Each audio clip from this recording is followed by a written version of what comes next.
চিরুনির মধ্যে সূরা ফাতিহা 11 বার পরে ফু দিলে কি হয়, এই সম্পর্কে 99% মানুষ আমরা অনেকেই জানি না।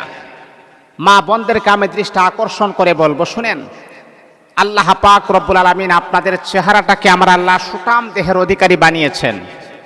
আর মা বোনদের কিছু সৌন্দর্য হচ্ছে, এর মাঝে সৌন্দর্য হচ্ছে চুলের সৌন্দর্য হচ্ছে অনেক ক্ষেত্রে দেখা যায় ছেলের জন্য যখন পাত্রী যখন দেখবেন, তখন অনেক মা বোনেরা আছে চুলগুলা চেক করে আসলে তার মাথার মাঝে চুল কেমন আছে।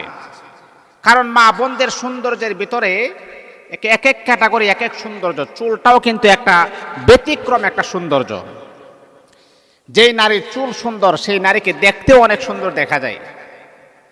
আমরা অনেক সময় কথা বলি বা শুনি যে অনেকেই বলে এই নারীটার চেহারাটা একটু কালো হতে পারে, কিন্তু মাশাআল্লাহ তার চুলগুলা অনেক সুন্দর। তাহলে বোঝা গেল মা বোনদের চুলের আকর্ষণ অনেক বেশি। আপনার চুল যাতে করে না পড়ে, ঝরে না যায়।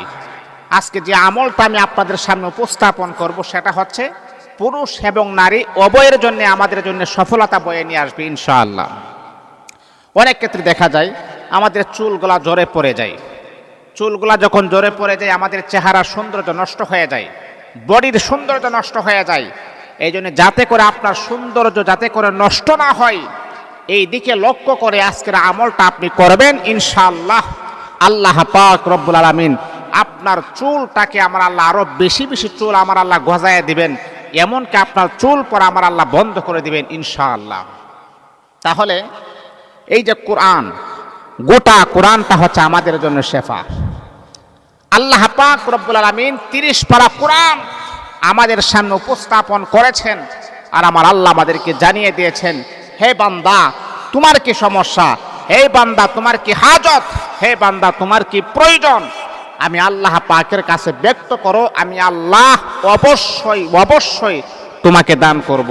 আসলে সবচাইতে বড় বিষয় হচ্ছে যেইভাবে চাইলে আমার রব খুশি হবে, যেইভাবে চাইলে আমার আল্লাহ খুশি হবে, সেইভাবে আমরা চাইতে পারি না। এই জন্য আমাদের সবচাইতে বড় সমস্যা হয়।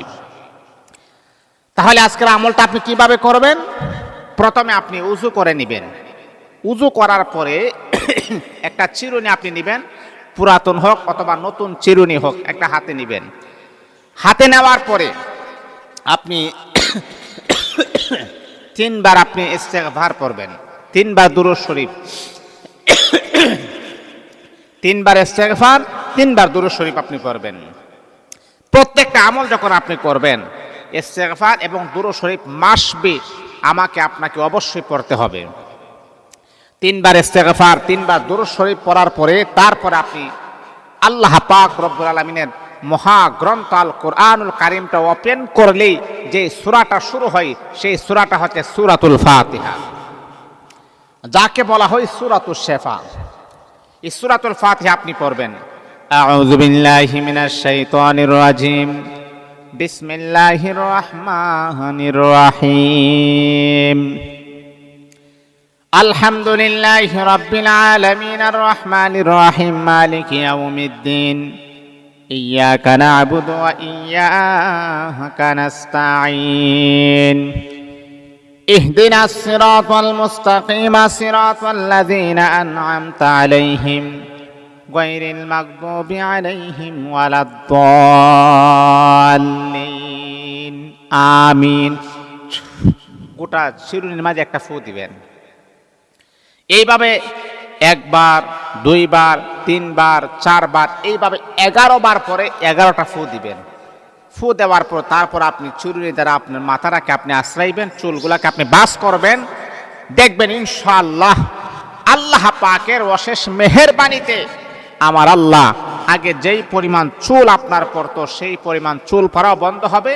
আপনার মাথার খুশকিগুলাকে আমার আল্লাহ দূর করে দিবেন ইনশাআল্লাহ। এটা একটি পাওয়ারফুল আমল। এই আমলটা ইনশাআল্লাহ আমরা সবাই করার চেষ্টা করব ইনশাআল্লাহ।